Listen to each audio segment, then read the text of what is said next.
ማዳም ቤት ሆናችሁ በጣም ብዙ ገንዘብ ስለተከፈላችሁ ብቻ ከባባድ ስራ የምትሰሩ እህቶቼ ምን ያህል ተጽዕኖ እንደሚፈጥርባችሁና ምን ነው በትንሽ ብር ሰርቼ ራሴን በጠበቅኩ ኑሮ የምትሉት ሀገር ገብታችሁ ትዳር ይዛችሁ አንድ ልጅ ከወለዳችሁ በኋላ ነው ወይም ደግሞ ካረገዛችሁ በኋላ ነውና እኔ ጋይስ በወገብ ህመም እየተሰቃየው ነው። ወገቤ በጣም እያመመኝ ነው።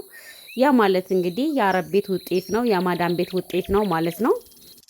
በዚህ አጋጣሚ የወገብ ህመም መድኃኒት ካወቃችሁ እስኪ ኮመንት ላይ አስቀምጡልኝ ጓደኞቼ። እኔ በቃ ወገቤ ተበጥሳ ልትወድቅ ነው ጋይስ፣ አልቻልኩም።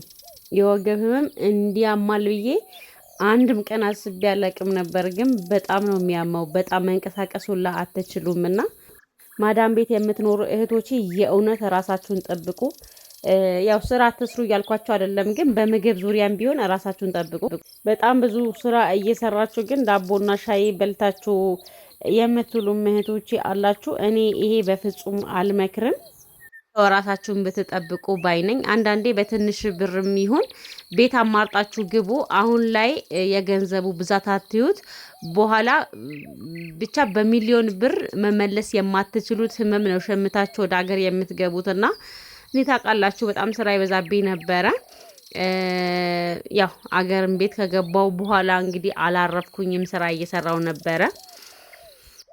አሁን ላይ ግን ከአራስነቱም ካለመታረሱም ከምኑም ተደማምሮ ወገቤ በጣም እያመመኝ ነው። የሆነ እስኪ የምታውቁት ካለ የወገብ የሚፈውስ ነገር ካለ ብቻ አላቅም፣ ሐኪም ካለ ንገሩኝ። የወገብ መድኃኒት ምንድን ነው ጓደኞቼ? በጣም እየታመምኩ ነው እኔ በጣም ማለት ነው።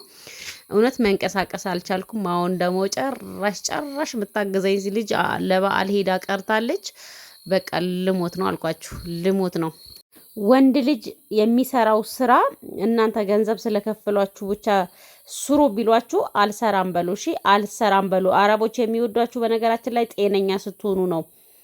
ትንሽ ታመማችሁ ማለት አውጥተው ነው መንገድ ላይ የሚጥሏችሁ ወይ ወደ ሀገር ነው የሚያሳፍራችሁና ራሳችሁን ጠብቁ። መዳሞቻችሁ ሲወጥላችሁ ምግባችሁን ሰርታችሁ ብልት ታችሁን ጥጥት እርጓችሁን ጥጥት ለበናችሁን ጥጥት እያረጋችሁ ራሳችሁን ጠግኑ። በጣም ማለት ነውና እና ጓደኞቼ እንግዲህ ያው ይሄ ልቀቅለው ነው፣ ባህላዊ መድኃኒት ተነግሮኝ ነው። እነዚህ ቅጠሎች ዳማ ከሴ፣ ጤና አዳም፣ ስጋ መጥበሻ፣ ባህር ዛፍና ከሴ ነው የሚባሉት። እናንተ አካባቢ ምን እንደሚባሉ ኮመንት ላይ ጻፉልኝ። እነዚህ ናቸው። ያው ቀቅዬ በውሃው ልታጠብ ነው እንደዚህ ማደርገው ባህላዊ መድኃኒት